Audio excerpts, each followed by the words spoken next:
have Martin Eboble on my right and Dilma. Dilmandilla. Hi, Dilma. We haven't been on a panel or seen each other since Ake.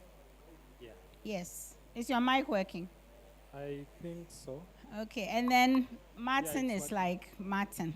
Yeah, my mic is working too. So some weeks ago, one of my cousins in the village, like he went to sleep and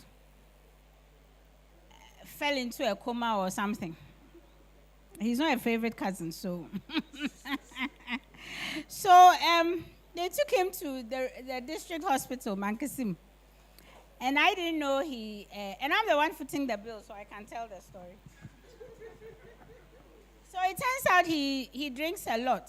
And we get a head, scans and everything. He's completely comatose, but he moves his body, he moves his limbs.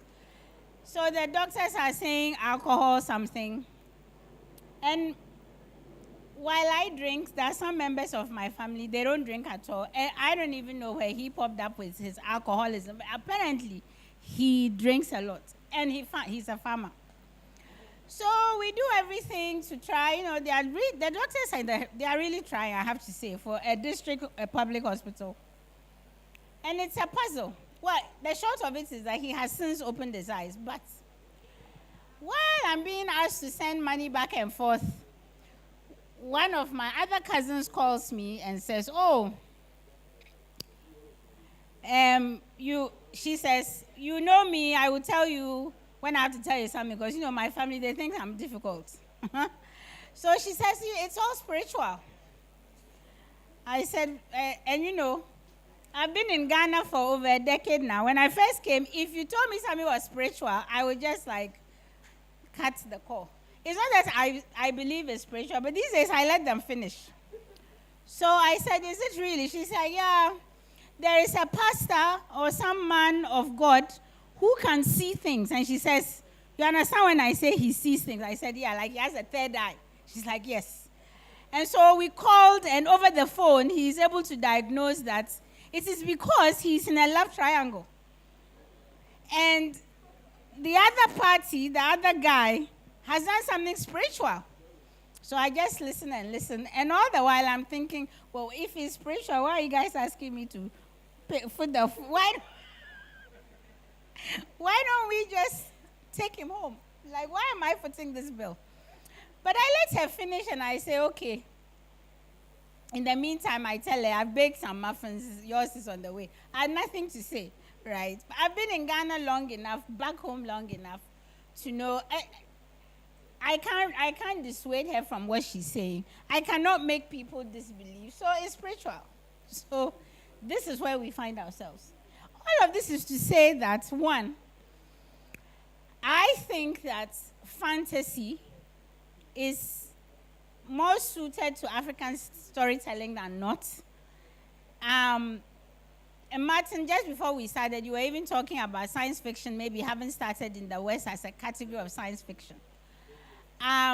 Because it's really hard, I think, these days to tell any kind of ordinary story on this continent, at least in Ghana, without the characters bringing in something of the fantastic. What we would call fantastic, those of us who are non-believers. I'm a straight-up non-believer in anything. So I want you guys to... So we are going to talk about that right now. What has drawn you, well, first of all, is my statement correct? What has drawn you to put elements of fantasy into your works? And why do you do that? You are Ghanaian, he's a visitor, Delman. So who starts? He does. You want me to start? I don't want you to start. Every time I'm starting when I'm here. Okay. I don't know. You're not hearing?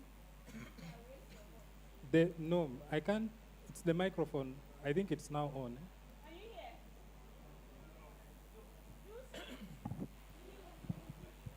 It's It's like these microphones are bewitched. Some of Yeah. them. Project your voice a bit. You are bewitched, yes. Yeah. So fantasy, but I don't know. I never chose to write. Okay, I never chose to write fantasy or science fiction. I think from the time I was a child, those are the kinds of stories I liked. And the way you're saying, when you hear stories like in the streets of town, people talk about things knowing it's not even a belief system.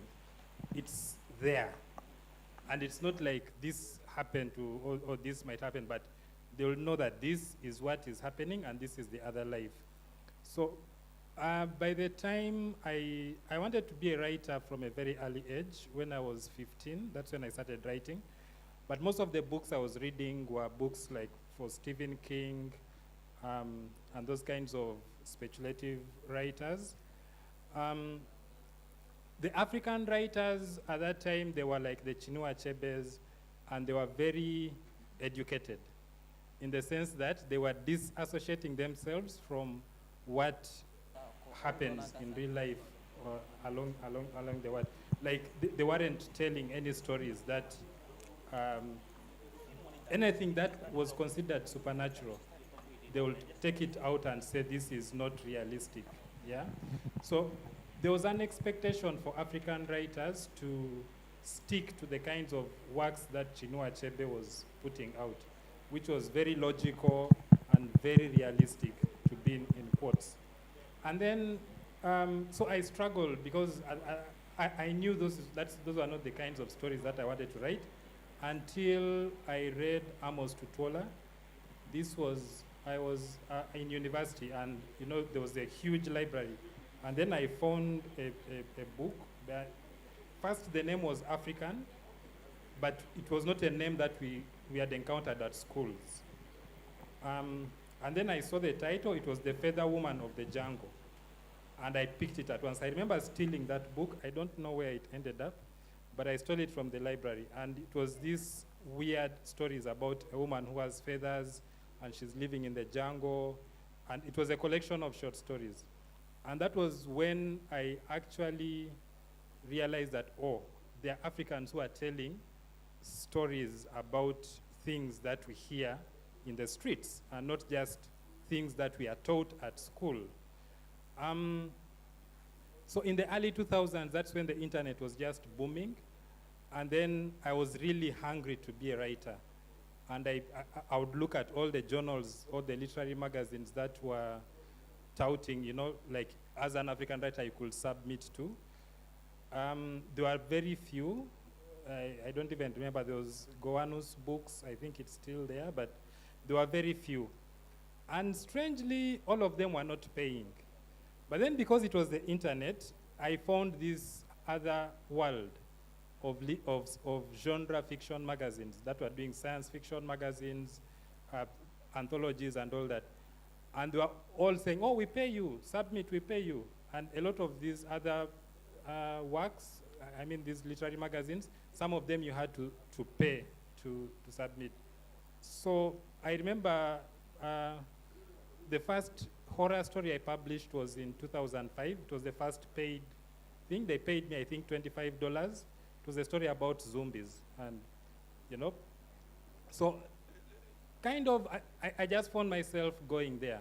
But of course, after a few years, people now began catching up. And now today there is a whole thing called African futurism, Afrofuturism, and I'm like, you guys, you're just waking up. But a lot of us have been doing this. From Amos Tutuola's time, he wrote even before Achebe in the 1950s. And when you really look into it, there are other books that were published in the 1920s that were science fiction in nature.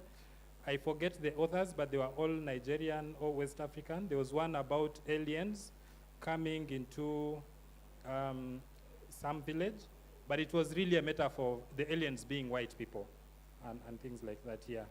So, yeah, for me, I think it's just that I refused to be educated. Martin. Yes, so I think that, as you said, we do have a lot in our background. I mean, that we do have a lot in our background that would suggest that fantasy fiction should be the norm. I mean, growing up, you hear all these stories that are absolutely fantastic in nature, and I guess that makes them fun to listen to.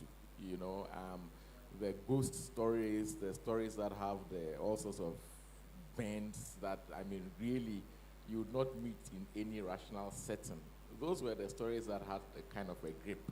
You know that you are listening to something that you probably wouldn't encounter otherwise. And I think for that specific item, fantasy has an appeal that normal fiction doesn't. But from my perspective, I feel that if we pretend that we have a full understanding of human society, human nature, and the world, we are gravely mistaken. And so, fantasy is, for me, more real. It's an added aspect of our lived experience. It's not just something that we are just making up. And that's really my approach to writing fantasy. I don't think of it as so otherworldly, you know. And I also believe that once you've constructed such a thing in your mind, it's there. You've created it. So I would also at this point take on something Dillman said and make a distinction between science fiction and fantasy. I think that, especially from my early reading, science fiction tried to create a fiction that was rational and believable. The physics had to be correct, you know. And in that sense, I find that my writing would lean away from it because you want to do things that, well, you can't explain it you can't explain it rationally. The physics is all over the place, you see. So fantasy, and I do both actually. I try to mix all of them, but I feel that fantasy is more of an extension of humanity's search for a better way of explaining reality, and it's not something that can be shoved aside or anything. And I suppose what I will say is that your cousin is probably right. It's a spiritual situation.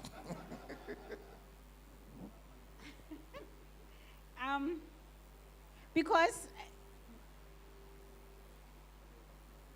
I'm struck. No, I'm not struck. You said education, but okay, I'll come back to it. Because I don't think. Yeah, I'll come back to it. I don't know, I can Expand. add things to expand on it. Like, Martin is talking about a clear distinction between science fiction and fantasy. But then, you know, growing up, we were hearing about certain things. Things like Abiba. Zukiswa is here, she's going to laugh. But Abiba are creatures. I don't know if they are spirits or anything, but they fat fire. And that's kind of, I've written books, a novella about a girl who had Abiba in her, and so she could fat fire. And then, I don't know if you saw some of the films I sent you. There's one called Kifaro. And Kifaro is a more common entity within Uganda. But if you want to harm someone, you send a Kifaro. And then the Kifaro will go and either kill the person or make them sick or things like that.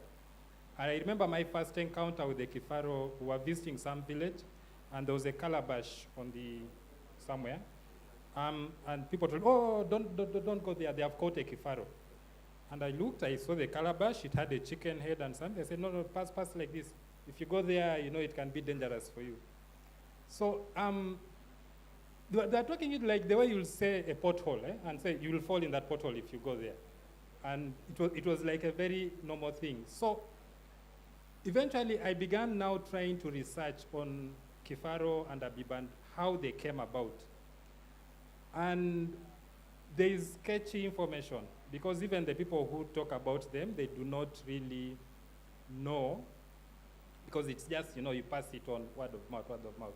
But then Kifaro is a Kiswahili word which means for rhino. It's actually Kifaru, but it crossed Uganda and it became, the U turned into a O. And all of these spirits are not original spirits within the communities. They all say these are things that came from outside because the spirits, and I'm using spirits for lack of a better word, but the home spirits never hurt anybody. They are always things that come from outside. Now, in World War II, either World War I or World War II, there was a military vehicle that was named Kifaru, and it will be sent to kill. So somehow that military vehicle became a spiritual thing. I don't know how, but over the years, that's how it ended up. And you can see now an interplay of technology coming and becoming something very fantastical in certain communities. Abiba was also, soldiers used to go to fight for the white people in Burma and mostly in Asia. And then a lot of them died and they never came back to home. And among the Acholi, if somebody dies from outside and you don't bury, their spirits can become what they call a chen. Chen is spelled C-E-N. And it becomes an evil kind of thing which haunts people and disturbs people. But when we were kids, we used to laugh at it. We say, oh, Abiba is something that flies with fire burning out of its anus. And they will stop at that, and I will never figure out where that metaphor came from. So researching all this about the chain, people who died, it's actually Okot Pabitek who laid it down because he wrote a lot of literary, he wrote a lot of scholarly articles about religion in Africa, especially actually. And he said Abiba came about because the soldiers who went to fight in World War II, they would witness the airplanes, flying overhead with bombs coming out of their anuses.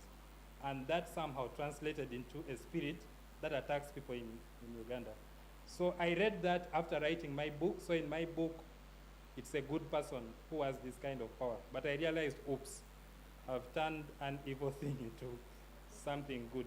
But yeah, I don't know if it is expounding on everything, Let me just listening Beautiful, go ahead. just listening to Dilman with all the stories that he has, and remembering some very interesting experiences of my own life. I think that what I see is that we as writers haven't done ourselves a good service, at least Ghanaian or African writers, because it seems there's so much material. I remember when I was doing my service, going into someone's office, and this is a serious office, he's director or something. And on his desk, there's this earthenware bowl with white eggs in in it. And this is sitting right on his desk. And I've entered his office, and this is what I meet. And I at that time, it just struck me as this is very weird, but I didn't make a story out of it. But listening to him, all these things that we know are in the background, spirits, sending to kill people, our stories should be much, much, much more fantastical. And I'm sure that would be so much more fun, not only in writing, but in reading them, I think. Do you find, of course, I think both of you have always written fantasy or fantastical elements. Do you, and I'm not saying it, but there is a rising of fantasy writing across the continent. Do you find readers are drawn to your works as opposed to, what do you make of your readership? Do you think there are more, Do you understand what I'm saying? Yeah. Isn't it a dangerous question, Yeah? Isn't it a dangerous question? No. I want to know what's because I as a reader and I am reading more fantasy now. Yes, because somehow it's I find it to be escapism. But so so answer the question. Well, I really can't tell, but when I am writing, what sometimes happens is I wonder whether I will be able to correctly communicate the very fantastic ideas to the reader. Because you are creating a totally different world, and it's not really believable. That you are actually asking the reader to walk along with you and trust you, telling them something which really is not rational. I disagree because with both of you, Yes. it's very believable. Okay, well, No. thank you. Martin has this story where I'm always saying the story. So there's this guy who always wants to crack the code of, is it lottery numbers? Yes, And he goes and he fills his apartment with computing power, and he churns out the numbers. And so he either sells them or he wins. And this other guy decides that he wants to discover what the secret is. So somehow he must get into the apartment, figure out how this other man is winning the numbers. So he goes to a juju man who says, bring me a completely white, let's say, a ram. Those things are hard to get. So he manages to get a ram, which is white everywhere else, but it's balls. Because the idea is that the power of this white ram will render the guy momentarily invisible once he wants to leave. So he breaks into the place, and he's found this computing power thing. And then there's a commotion. Someone happens to be coming up. So he has to escape. But when he uses the power given to him through the white ram, he goes through the walls, but his balls are left hanging. And it's just completely believable. Somebody would have told me this story in the village. I'll be like, wow. So somewhere in Accra, then there's this guy, and the balls are pulsating on the apple, and it's just like, yeah. I don't think, and this is what you're talking about the stories that you are much more likely to get when people gather around. Even Anansi stories are fantasy. You are much more likely to get a story with fantasy. What we now are claiming are fantasy elements, but what are really African elements, than not when people sit around to talk. Yeah, and when you talk of readership, I think the little success that I've had so far, it's mostly because of the kind of stories that I've written. I wouldn't say I'm the first African to write stuff, but in the last 10 or so years since the things started blowing up in terms of African futurism stuff, I would say people resonate with my stories because it's very different from the kind of science fiction that they read about in the West. And it's because I don't really write I write like I know, okay, I know even if you read my stories, you're not going to get it because you're in Ghana, but I'm writing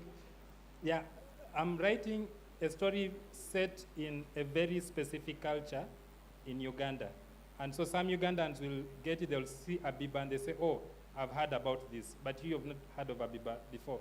Or they will see Kifaro and they say, oh, I know what a Kifaro is. And I don't try to explain to the reader very much what a Kifaro is. They might get it. They do get it from context, but so the readership, I think people like my stories because of that. And also many reviewers who like the works, they said it because of that, oh, like you feel it is something real that is happening, and yet it is not.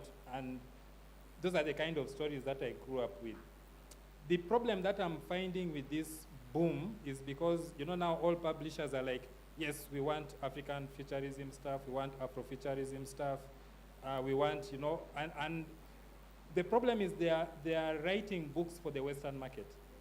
And then they are making films for the Western market. But they are kind of black facing white concepts. So you find there's a recent film, I forget the name, but I only saw the trailer. And it was about a girl in Nigeria, I think in touch with some Orisha or something. But when I saw the character design of that spirit, it looked like a dragon. And I'm like, this feels like How to Tame Your Dragon kind of story. It's not a Nigerian story. But it is selling because they are packaging a Nigerian thing for a Western reader, not for Nigerians. The other book, Children of Blood and Bone, I also failed to read it because of the same thing. They were really packaging an African story, but you will feel it is just they're putting blackface on white concepts or white elements. And that is now the big danger with the publishing and the readership. And some of the negative reviews I've got from my stories are actually along those lines. Like you find the person writing and saying, this was a nice story, but I didn't feel it because I'm not connected to the fantasy elements of the cultures where it comes from. Like I don't know anything about them, so I couldn't be invested in it. And what they are really saying is I should have dumped it down for, made it more palatable for a Western. Maybe instead of making a biba, I write, oh, there is a dragon man. And then they'll say, oh, yeah, we know dragons. But, yeah, and dragons have fire and all that, yeah. Do you, experience any kind of restriction or limitations in how you want to write the fantasy? Yes, and I will say that fantasy is, for me, a medium of telling some sort of story. So the story itself is paramount. The fantasy is a way of creating a more flexible, should I say, substrate on which to create the story. But the flexibility can only go so far. And the limitation, one, is that you can't really create absurdities. Even fantasy has to have some sort of internal coherence. And then secondly, the story itself must mean something. And those will be two very, I think, stringent conditions that propel the story. So you don't go off the reels. It's language. Because and I don't want to make a fuss about writing in English, but since I experience a lot of our stories, most of us do, in our languages, is then English, writing the fantasy or including those fantasy elements as we are writing in English, is it a problem? No. No. Okay. Not at all. For me, it's very natural. I also think it's because I use English. This is just a matter of fact. To the extent that a lot of my thinking is actually in English. It's only when I have very concepts that can be fully expressed in my local language that I switch. But most of the thinking process is actually in English. Okay. Yeah. Dilma, so as you answered this question, you've also added filmmaking. Does filmmaking, as you're answering this question about restrictions, is it easy? Talk about how you switch to filmmaking and whether filmmaking gives you, that tableau gives you more freedom, or is it the same when you are writing fantasy as opposed to when you are putting it on film? Yeah, I think I do have a difficulty writing because, even if people say reviewers, you're supposed to ignore reviews or not make them touch you. They do, affect you in some ways. Either a review, a rejection. You read that kind of review and someone is saying they liked the story, but they didn't feel connected to it because they don't understand the fantasy things. it affects how you write your next story. Though I try to resist it as much as possible, but still, the other difficulty I find is also in using English. I don't know the Ghana situation, but concepts of things that I'm writing about are not easily translatable into English. And I think the biggest thing that colonialists did to rob us of our history was translating our things for us into English. Like, they actually, where my mother comes from and where most of my stories are set, they have a leader, and this leader is called Ruot. So the English, the colonialists translated Ruot to mean chief. When you think of a chief, you think of a big man who is there, hey, you do this, do this. But a Ruot is not a chief. He was more of a chairperson, you know, in a committee like of equals, and is just the one to supervise. If there's a quarrel, they go to him, you know, if there's something.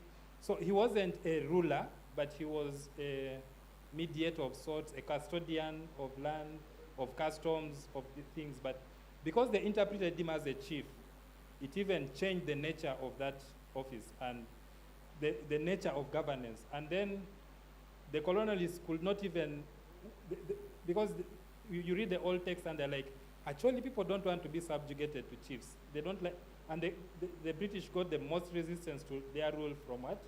That area. But it's because they misinterpreted the chief and they thought it meant ruler, and yet these people were used to collaborative governorship where nobody is dictating anything, but you know, you're talking and saying. So when you're writing and you have that and you're trying to write it in English, you're forced to use the original language, but when you try to translate it into English, it loses a lot. And even the reader fails to understand exactly what you're talking about. Like even the concept, there's another thing called joke, which might be like Orishas in Nigeria, but it's not. It will be easier to just translate it and say, oh, joke is ancestral spirit, or a spirit, or it is God. It is all these things, and it is none of these things. Because it is a concept of its own, and it's very hard to define what joke is. So joke Abiba is, like I was talking of Abiba, it will be the spirit called Abiba, but it's not that. Just the name joke Abiba, somebody will know what it means, or what that carries. But now, writing in fantasy and trying to stick to the original concept of the source material, and yet you're writing in English, you know, it becomes a bit of a challenge. But now with film you don't have to explain a lot. If you have a spirit, you create your character, you animate it, and then you don't have to explain to people that, oh, this is joke and this is what. They are seeing something because it's very visual. And the only thing they get is that, okay, this thing is maybe a robot that has some kind of thing, and they will follow it, they will make their own interpretations for it. So film is a bit liberating in that sense. Of course, it's a bit limiting in that you can't decolonize stories for people. Like, you can't tell stories and people get that, oh, I shouldn't call chiefs, I shouldn't call Rhodes chief, or I shouldn't call joke an ancestral spirit.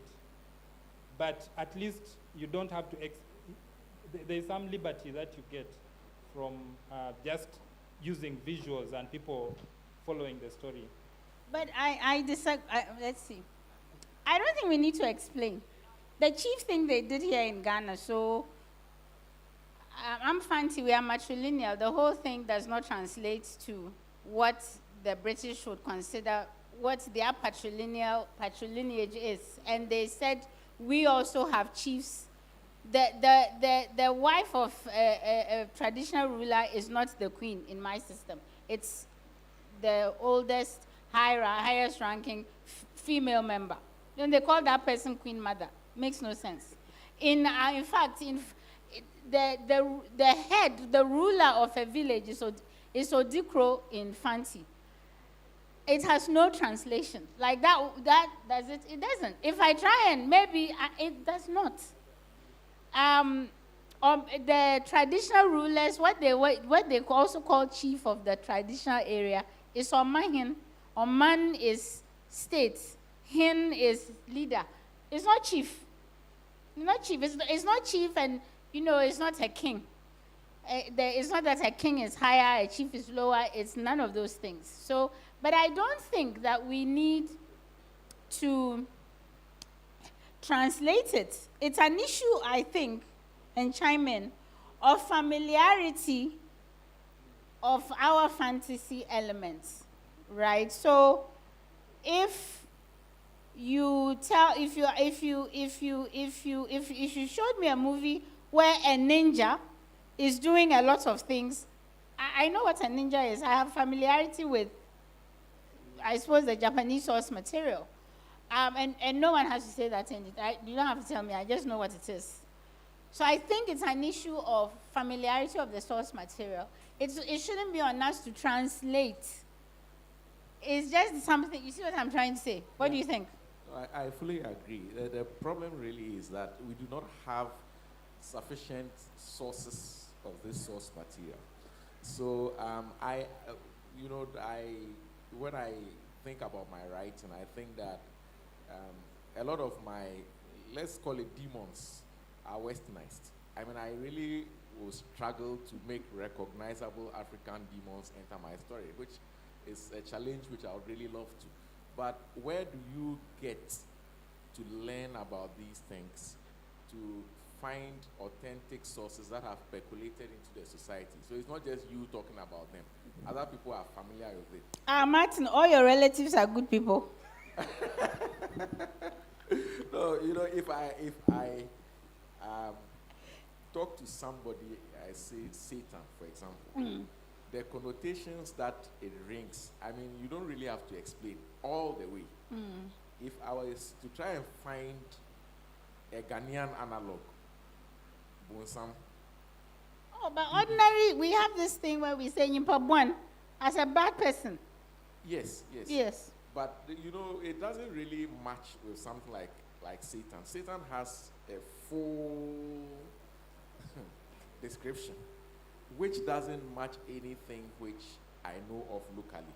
Because we don't have Satan. We don't have Satan. Yeah. But if most people also don't recognize what we have, then if I put those in my stories and it's just me talking, they can't make that connection to background material in the same way as they could if I told them about Satan or a demon, etc. They already know. So it's easier to tell a story in that sense. But if I now come and tell you about Sasabonsam, who is not really Satan, or Bonsam, or Bibi in my language, Bibi is just something which is scary. I can put Bibi in my story, all right, but it will make it obdurate because it's easier to use an entity that is, at least your readership can recognize easily. Otherwise your fantasy becomes a step more fantastic, and maybe you don't want to go all that way. Yeah. So here in Ghana, we are in a really odd place, right? So at least the southern majority Christian Ghana, where when you talk about familiarity with the source material, when people are giving say they are describing a problem, they want to make some sort of analogy, it's always the Bible. So we've even stopped referring to Anansi Sam and Anansi the spider and his antics to explain a lot of what we are doing. So we stopped that. So we do, everybody just brings up something from the Bible. Then on the other hand, and chime in if this happens in Uganda, on the other hand too then, we have this whole other spiritual life, the spiritual, which is not anywhere in the source material because it's sort of, we've forgotten that Sasabonsam is not Satan. And so we have this Bible, and then we have this other spiritual thing we use to explain, the foundations of which has been completely wrecked. So people can't figure out, there's no way of bringing any kind of rules Or whereas in the Christian Bible, you can see the foundation. On this side, we are obliterating the foundation, and yet it's very much a part of us. We've demonized the foundation, but the roots of it, the fact that people are bad and something can be spiritual, is what we do. How do you reconcile and write about that? Well, for me, the best thing would have been if there were,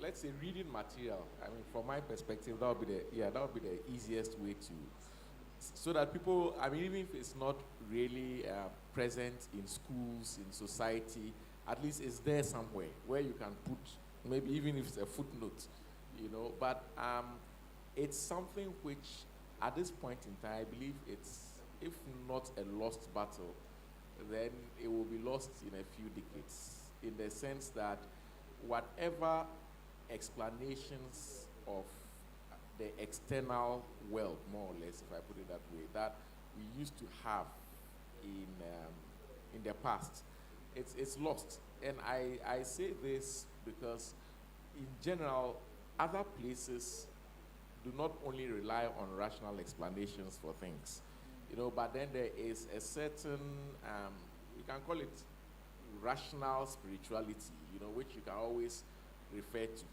Here it's there, but it's being lost, and I don't know where we can get it from again. I mean, there are no books, there's no scripture, kind of. There's no regular religious structure, and for me, almost all fantasy would refer to such structure, because it actually then gives a certain reasonable scaffolding for a story. But it's not there. It's not there. I mean, I don't know where to find it. You say if I speak to my folks, one person will tell me something that is quite distinct from another person, and there's no way of cross-checking which is authentic. All you know is that there's a belief in spirits, there's belief in possession, who is doing the possession and why. You can always call on spirits to settle scores, etc., etc. But where are the rules in that, and where can we find them? I think, yeah, it's actually a huge resource that we still have. And I think one thing that the education system did was make us focus so much on the written material instead of oral material. But what I've read or what I've learned about African religious systems, it's like it was different in each and every village. Each and every home would have its own. Like, you'll find Jok Abiba in this home. The concept of it is different from if you go to another home. How they treat it is different from one village to another village. And that was the richness of diversity, in beliefs and in what. And that's why you see, like, it's very hard to authenticate it. But I think you authenticate the concept rather than the detail of the concept. And I think that's what I try to do in my works. And the one thing that also would happen, the problem now, the gatekeepers are trying to push creators, the writers, and especially the Nigerians, because they are now in love. I mean, all the publishers and films are in love with the Nigerian systems. They're trying to push them to create things that are relatable to the West. And what that does, of course, is further cut out, disassociate the stories from the source material. You know about ninjas, not because you read anything about Japanese society, but because you just kept seeing them on film all the time, and they were not watered down for you. You're just, ninja, and you know what a ninja is.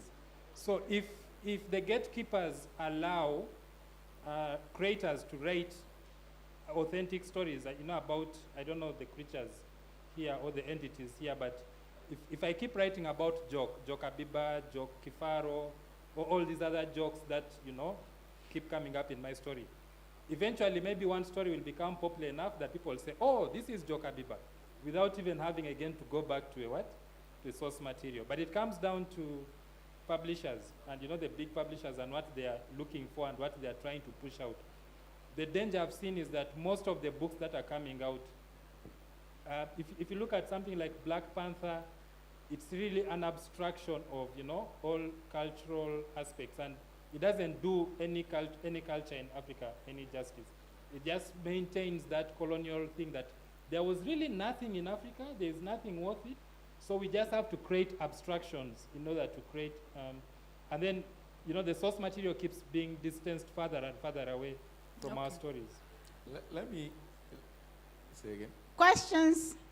Okay. I'm doing that thing again. Please ask a question. But I want to say, I worry we've ventured into the field of, or what is that word? Authenticity. Yeah. And when Africans start to talk about authentic, I want to cry. Well, because I would rather we talked about reimagination. There's something about authenticity within the African concept, which is colonial, that keeps us sort of trapped. We have to be authentic when we come into our history, right? So I remember there was this whole thing with the woman king. I mean, like, I don't know how many times the Arthurian, Arthur and the knights of whatever they were called, how many times has it been dissected and, So I just worry about authenticity. What I do know is that there's fantastic elements that feel to me to be African. And even African American, like I love the works of N.K. Jemisin, it feels African to me. When you guys write your things, it feels African to me, right? Yeah. Okay. Yeah, there's one Question. thing so do I? Yeah, let him ask the question and you Okay. can weave your response. Right. You guys are very powerful people. Those guys write in fantasies. Because for me, that is the future. If you look at a lot of things that has happened in the last couple of years, last few years, most of the things from sci-fi and all that started as fantasies, okay? I think what is missing in Africa is that we have not been able to evolve to the next level with our fantasies. You guys should keep writing. That is your job. That's what you do. The rest of us and the creative will have to pick it up and make, evolve with it. And that is where we are lacking. Because if you look at our traditional systems, from the kingdoms to whatever, most of them were fantasies that became mythology and then became reality. The Ashanti Kingdom is one. Okay? So now let's take it to other systems. Now we have cell phones. We have driverless cars that started as fantasies. James Bond's movies, 007, we saw it growing up. Today they are reality. So my question is, what do we do, or what do you do, so that those of us who do not have the talent and the gift to write like you do can pick what you do up and make it a reality, and not think every fantasy is evil or is dark? Thank you. Yeah. I think the one word to answer that is just decolonization, because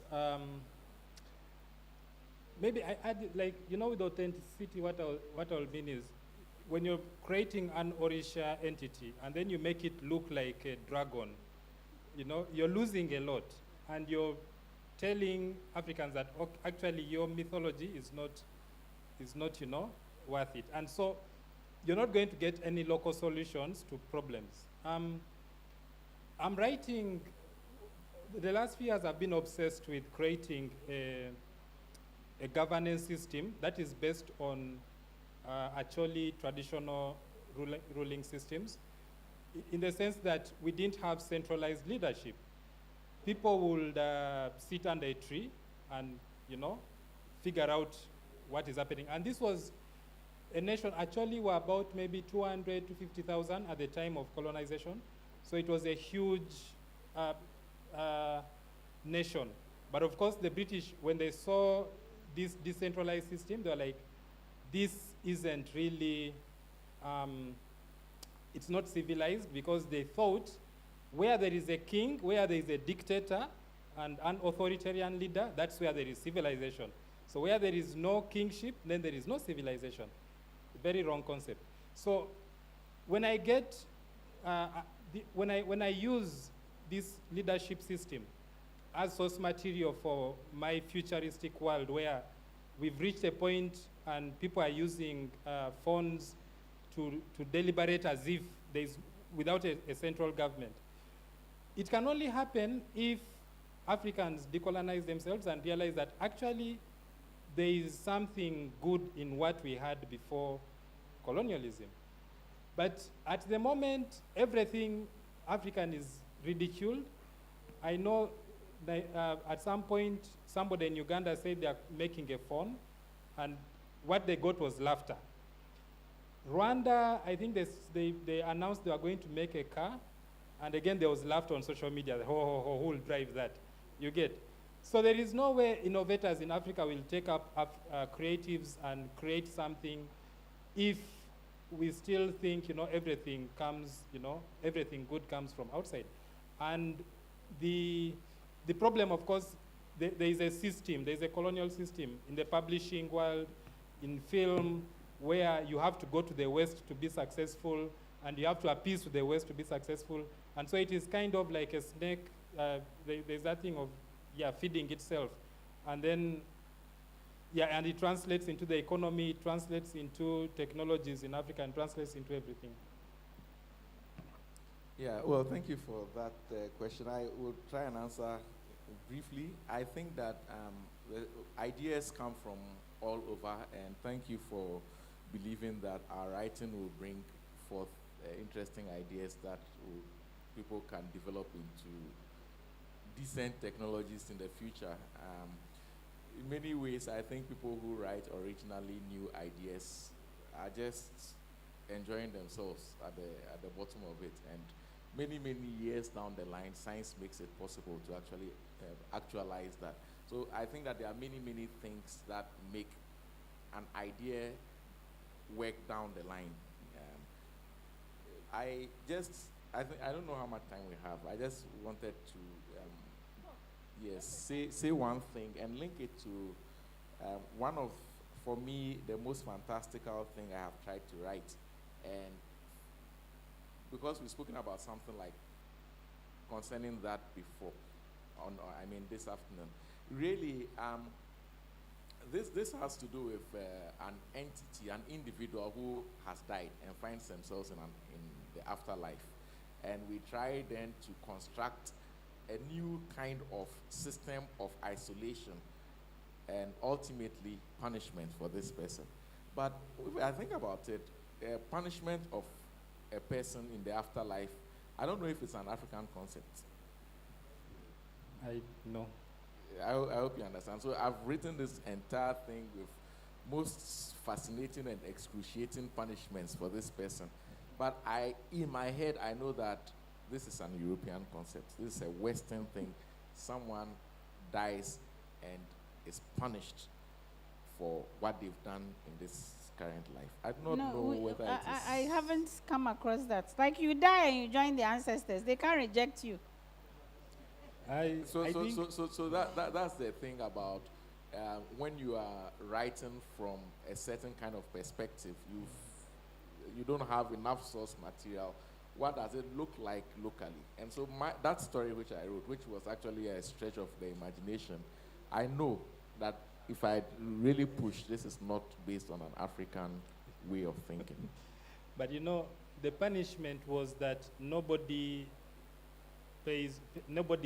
gives you offerings, nobody, you'll be called, like the way somebody complains, I'm called here, then they go and they make the grave.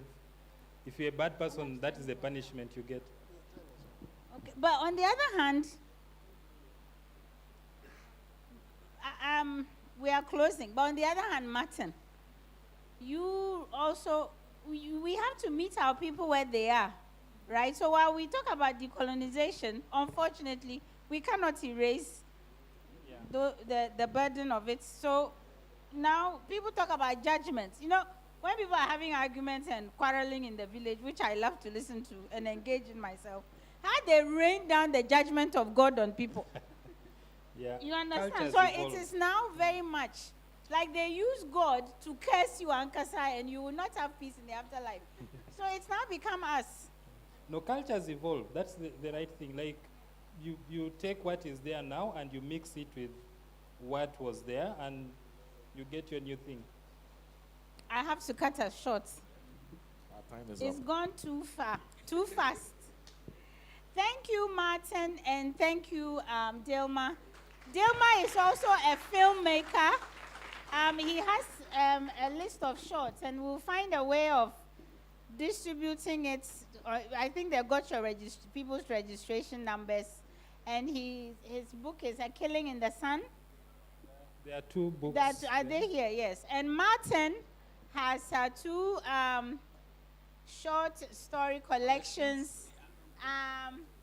The Waiting and Mr. Happy. My mother and I were instrumental in getting this published, so go and buy it. And then The Waiting. Thank you. Thank you Round very of much. applause.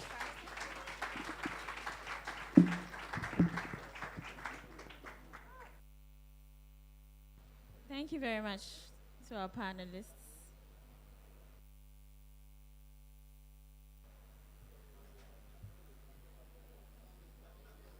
We shall be moving shortly to our fifth session. All too soon, day 2 of the Literature Festival is drawing to a gradual close.